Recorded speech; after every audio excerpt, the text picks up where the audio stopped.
Hi hello friends, welcome back to Sri Jivings. இன்னைக்கு நம்ம சேனல்ல ரொம்பவே டேஸ்டியான ஹெல்த்தியான ஊறுகாய் எப்படி செய்யறதா பார்க்க போறோம். ஊறுகாய் என்னடா ஹெல்த்தி இருக்கு அப்படி நினைப்பீங்க. இது நார்மலா நம்ம கடையில வாங்குற ஊறுகாய் மாதிரி இல்லாம வீட்லயே ஹெல்த்தியான முறையில செஞ்ச இஞ்சி ஊறுகாய். இதுல டேஸ்ட் மட்டும் இல்லாம நிறைய ஹெல்த் பெனிஃபிட்ஸும் இருக்கக்கூடியது. இந்த வின்டர் சீசன்ல அடிக்கடிக்கு கோல்டு, காஃப், சைனஸ் ப்ராப்ளம் இருக்கவங்களுக்குலாம் இது ஒரு பெஸ்ட் ரெமிடியாவே இருக்கும். வாங்க இப்போ எப்படி செய்யுதுன்னு பார்க்கலாம். ஃபர்ஸ்ட் நம்ம 1 டேபிள் ஸ்பூன் அளவுக்கு வெந்தயமும் கடுகும் எடுத்துருக்கோம்.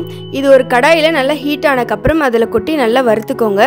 நான் இன்னைக்கு 1/4 கிலோக்கு கொஞ்சம் அதிகமான இஞ்சிக்கு தான் இதை எடுத்திருக்கேன். நீங்கள் வெந்தயம் கடுகு கம்மியாக சேர்த்தா கூட பரவாயில்ல, ஆனால் அதிகமாக சேர்த்துட்டிங்கன்னா உங்களுக்கு ஊறுகாய் வந்து கசப்பாகிடும். இல்லை லோ ஃப்ளேமில் வச்சு வறுக்கணும். உங்களுக்கு வறுபட்டுடுச்சுன்னா டப் டப்னு வெடிக்க ஆரம்பிச்சிடும். அந்த ஸ்டேஜில் வந்து நீங்கள் நிறுத்திக்கலாம். நிறைய பேருக்கு சாப்பாட்டுக்கு டெய்லியுமே வந்து ஊறுகாய் தொட்டு சாப்பிட்ற ஹேபிட் இருக்கும். ஸோ அந்த மாதிரி இருக்கவங்க கடையில் வாங்கி சாப்பிடாம நம்ம வீட்லேயே இந்த மாதிரி ஹெல்த்தியான முறையில் செஞ்சு சாப்பிட்டோன்னா டேஸ்ட்டாகவும் இருக்கும். அதே சமயம் நம்ம உடம்புக்கு ரொம்ப நல்லதா இருக்கும். இந்த அளவு கலர் சேஞ்ச் ஆகிற அளவு வறுத்து எடுத்துட்டு இது ஒரு பிளேட்ல கொட்டி ஆற வச்சுக்கலாம். இப்போ ஒரு கடாயில ஒரு 3 டேபிள் ஸ்பூன் அளவுக்கு நல்லெண்ணெய் ஊற்றிருக்கேன். அடுத்து இதுல 1/4 கிலோக்கு கொஞ்சம் அதிகமாகவே இஞ்சி எடுத்திருக்கேன். இஞ்சி வந்து நமக்கு தோல் தேவையில்லை. ஸோ அந்த தோலை ரிமூவ் பண்ணிட்டு நல்லா வாஷ் பண்ணி எடுத்துக்கோங்க. இந்த மாதிரி சின்ன சின்ன துண்டுகளை கட் பண்ணிட்டு இதை வந்து நல்லெண்ணெயில வந்து நல்லா வதக்கி எடுத்துக்கோங்க.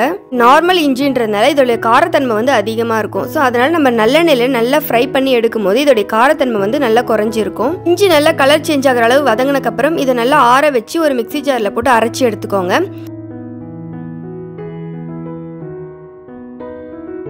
இப்போ நம்ம இஞ்சி ஊறுகாய் செய்ய ஸ்டார்ட் பண்ணிடலாம். இரும்பு கடையாக இருந்தால் ரொம்பவே நல்லது.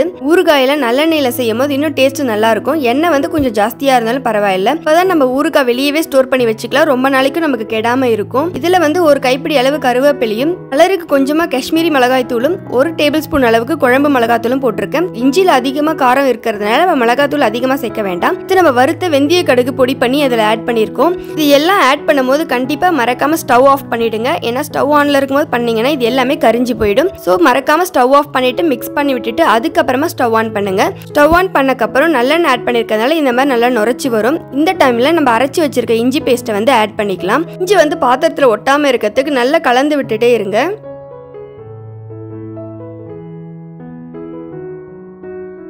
இஞ்சி வந்து நம்ம ஆல்ரெடி வதக்கி அரைச்சதுனால இந்த வாட்டி நம்ம ரொம்ப நேரம் வதக்க வேணாம். ஒரு 5 to 10 மினிட்ஸ் வந்து வதக்கினாலே போதும். இப்போ லெமன் சைஸ் அளவுக்கு ஒரு புளி எடுத்து நல்லா இந்த மாதிரி திக்கா வர அளவுக்கு கரைச்சி எடுத்துக்கோங்க. இது ஒரு 1 கப் ஆட் பண்ணிக்கலாம். புளி தண்ணி ஆட் பண்றது எதுக்குன்னு பாத்தீங்கன்னா ரொம்ப நாளைக்கு வந்து ஊறுகாய் நமக்கு கெடாம வரும். அதே சமயம் இஞ்சில இருக்க அந்த காரத்தன்மையை வந்து இது குறைச்சிடும். இப்போ நம்ம ஆட் பண்ண இந்த புளி தண்ணியில நல்லா ட்ரை ஆகி எண்ணெய் பிரிஞ்சு வர அளவுக்கு வதக்கி விடுங்க.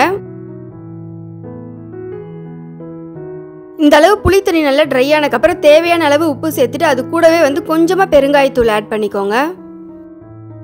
இது கூடவே வந்து ஒரு 1/2 லெமன் ஆட் பண்ணிக்கோங்க. லெமன் ஆட் பண்றதுனால ஊறுகாயும் ரொம்ப நாள் கெட்டு போகாம இருக்கும். அதே சமயம் இந்த டேஸ்ட்டும் வந்து நல்லா இருக்கும்.